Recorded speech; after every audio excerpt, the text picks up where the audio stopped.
സുഖവാസോടെ ഇരിക്കുന്നുണ്ടാവും. എവിടെ പോയി ഇതാര് കെട്ടുവന്ന ഡ്രസ്സാണെന്ന് അറിയണല്ലോ. ഓ, ഇവിടെ വന്നിരിക്കുക. അല്ല, ഇവിടെ നിൽക്കുന്ന നിങ്ങൾ എവിടെ ഇരുന്നാലും എനിക്ക് വിഷയമല്ല. ഞാൻ ചോദിക്കാമോ എന്തറിയോ, നിങ്ങൾ ഈ ഡ്രസ്സ് ആർക്കെടുത്തതാ?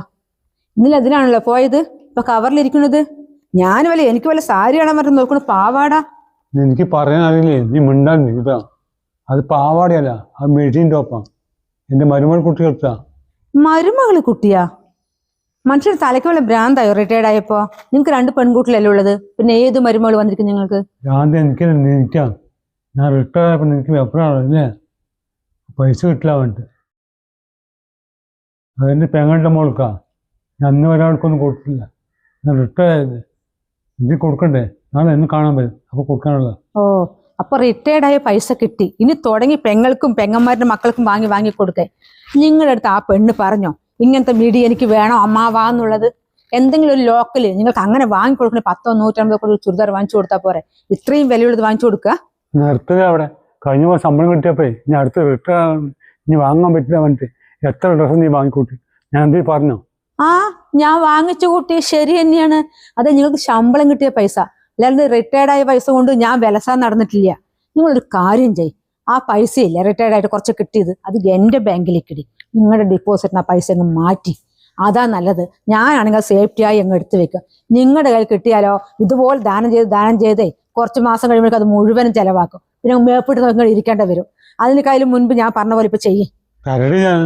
മിച്ചപാട് നിന്റെ പിന്നെ നടക്കാൻ 100 രൂപ 200 രൂപ 400 രൂപ വേണ്ടല്ലേ? ഇത്രയും കാലം വാങ്ങിച്ചൊന്നും പോരല്ലേ? ഓ, നിങ്ങളുടെ മനസ്സിലിരിപ്പ് കൊള്ളാം. എന്നാലും ഇതുപോലെയൊക്കെ ദാനം ചെയ്യാൻ പറ്റുള്ളൂ അല്ലേ? ഇതേ ഞാൻ ഒരു കാര്യം പറഞ്ഞേക്കാം, നിങ്ങളുടെ 2 പെങ്ങന്മാരോ അവരുടെ മക്കളോ ഇതിൻ്റെ ഉള്ളിൽ കാല് കുത്താൻ സമ്മതിക്കില്ല ഞാൻ. ആർക്കാ കൊണ്ട് കൊടുക്കും? നിക്കവിടെ. ഇത് നിന്റെ അപ്പം കെട്ടിയ പോലത്, ഇത് ഞാൻ കെട്ടിയ പോലാ. എന്റെ പെങ്ങന്മാരിന് പറഞ്ഞ നിനക്ക് ഒരു അധികാരമില്ല. ഇതേ ജോലിയുള്ള സമയത്ത് നിങ്ങൾ വലിയ കൊമ്പത്താളായിരിക്കും. ഇപ്പൊ നിങ്ങൾക്ക് ജോലിയില്ല, അത് ഓർമ്മ വേണം. കട്ടൻ ചായയും കുറിച്ച് ഒരു ഭാഗത്ത് അടങ്ങി ഒതുങ്ങിയിരിക്കുക. ഞാൻ പറഞ്ഞതനുസരിച്ചിട്ട് പെങ്ങന്മാര് വരും അത്ര. വരട്ടെ എവിടെ?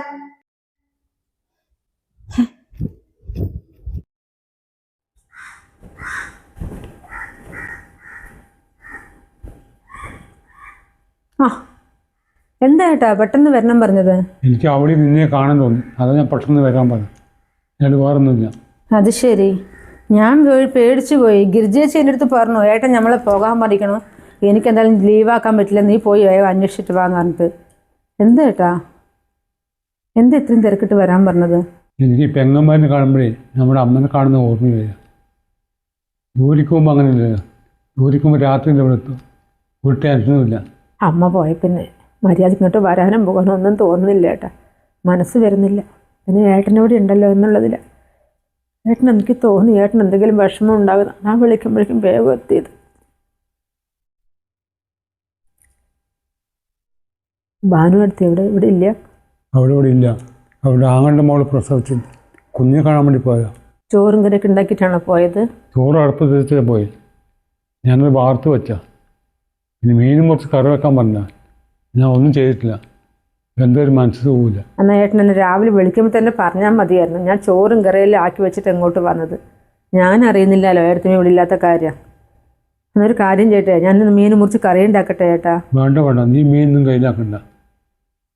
നല്ല ബിന്ദു, ഞാനിങ്ങനെ ആലോചിക്കുക, അത് സെക്രട്ടറി പണിക്കും പോയതിന് വന്നു. അല്ല, വേറൊന്നും ഉണ്ടായിട്ടല്ല, എത്ര പറഞ്ഞ വെറുതെ ഇരിക്കുക. ഏട്ടൻ എൻ്റെ അടുത്ത് കൂടുതൽ മറയ്ക്കാൻ നിൽക്കണ്ട.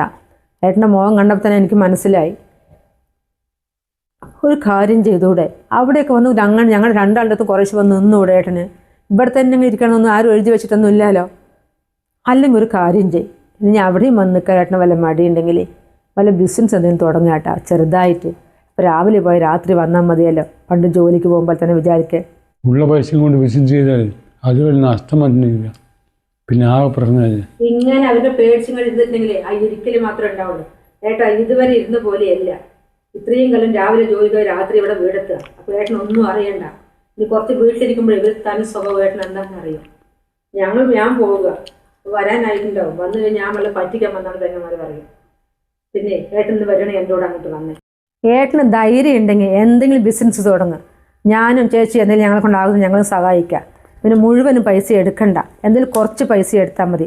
ബാക്കി പൈസ ഏട്ടൻ്റെ പേർക്ക് തന്നെ ബാങ്കിലിട്ടോ. ഇവരുടെ പേർക്ക് മാത്രം 1 രൂപ ബാങ്കിലിടേണ്ട ഏട്ടാ. ഏട്ടന് 1 രൂപ അവർ ചോദിച്ചാൽ തരില്ല. അത് കാരണം പറയുക, ഞങ്ങൾ ഇത്രയും കാലം ജോലി ചെയ്ത പൈസ മുഴുവൻ അവർക്ക് കൊടുത്തില്ലേ, അത് മതി. ഞങ്ങളാരും വന്ന് വാങ്ങിയെടുക്കുകയൊന്നും ചെയ്തിട്ടില്ലല്ലോ. എന്നിട്ട് ഞങ്ങൾ വന്നു കഴിഞ്ഞാൽ പറ്റിക്കാൻ വന്നാണെന്നുള്ള പേര് കേട് മാത്രമേ ഞങ്ങൾക്കുള്ളൂ. ഞാൻ പോകട്ടെ ഏട്ടാ, ഏട്ടൻ്റെ തീരുമാനം എന്തായാലും ഞങ്ങളെ അറിയിക്കും. ചേട്ടൻ മനസ്സ് വിടാട്ടോ, ധൈര്യമായിട്ടിരിക്കും. ഞങ്ങൾ രണ്ടാളും എന്തായാലും എപ്പോഴും ഏട്ടൻ്റെ കൂടെ ഉണ്ടാവും. ശരി എന്നാൽ. ശരി.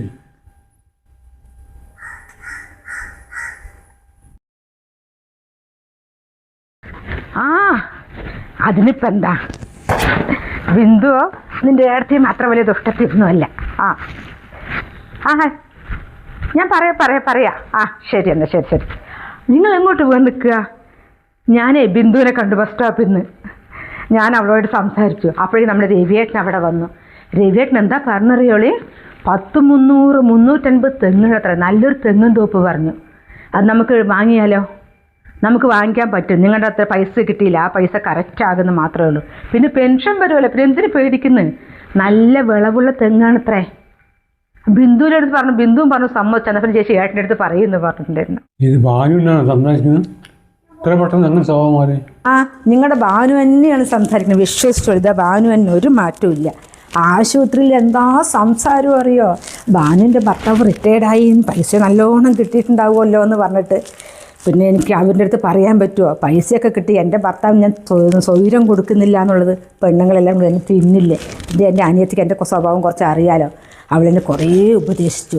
അപ്പോഴേക്ക് തന്നെ നിങ്ങളുടെ പെങ്ങളും വന്നു പോകുന്നു. അവളുടെ മുഖം വല്ലാണ്ട് വാടി. അപ്പോൾ ഞാൻ ചോദിച്ചു, എന്താ ചോദിച്ചപ്പോൾ ഞാൻ ഏട്ടനെ കണ്ടിട്ട് പോകുകയാണ് എന്ന് മാത്രം അവൾ പറഞ്ഞു. ബാക്കി കാര്യങ്ങളൊക്കെ ഞാൻ അവളോട് അങ്ങോട്ട് പറഞ്ഞു. കറക്റ്റ് ടൈമിന് രവിയേട്ടനും എത്തേ. നമുക്കെന്താ പറഞ്ഞാലോ? ഒന്ന് അഡ്വാൻസ് കൊടുക്കാൻ നോക്കിക്കോളി. ബിന്ദു പറഞ്ഞതാണ് എന്തെങ്കിലും ബിസിനസ് തുടങ്ങാട്ടാന്ന്. അപ്പോൾ തെങ്ങാകുമ്പോൾ അത് നഷ്ടം വരില്ല. തെങ്ങുമുണ്ട്, സ്ഥലമുണ്ട്. ബിന്ദു ബിസിനസ്സിൻ്റെ കാര്യം സംസാരിച്ചോ? ആ അത് ശരി. അപ്പോൾ രവിയേട്ടൻ വന്ന് പറഞ്ഞ് നന്നായില്ലേ? അല്ലെങ്കിൽ ബിസിനസ്സിൽ കൊണ്ട് വെറുതെ കൊണ്ട് പൈസ ഇറക്കേണ്ടി വരില്ലേ? ഇപ്പോൾ 2 ആളും കൂടി ഞങ്ങൾ സംസാരിച്ചിട്ടുമ്പോൾ രവിയേട്ടൻ വന്നത്. അപ്പോൾ രവിയേട്ടൻ വന്നിട്ട് പറഞ്ഞു, ഭാനു ഇങ്ങനെ ഒരു സ്ഥലമുണ്ട് വാങ്ങുകയെന്ന് പറഞ്ഞു. ബിന്ദുവിനും ഇഷ്ടപ്പെട്ടു, എനിക്കും ഇഷ്ടപ്പെട്ടു. ഞാൻ പറഞ്ഞു, ഞാൻ വീട്ടിലൊന്ന് പോയി പറയട്ടെ മൂപ്പരോട് എന്നുള്ളത്.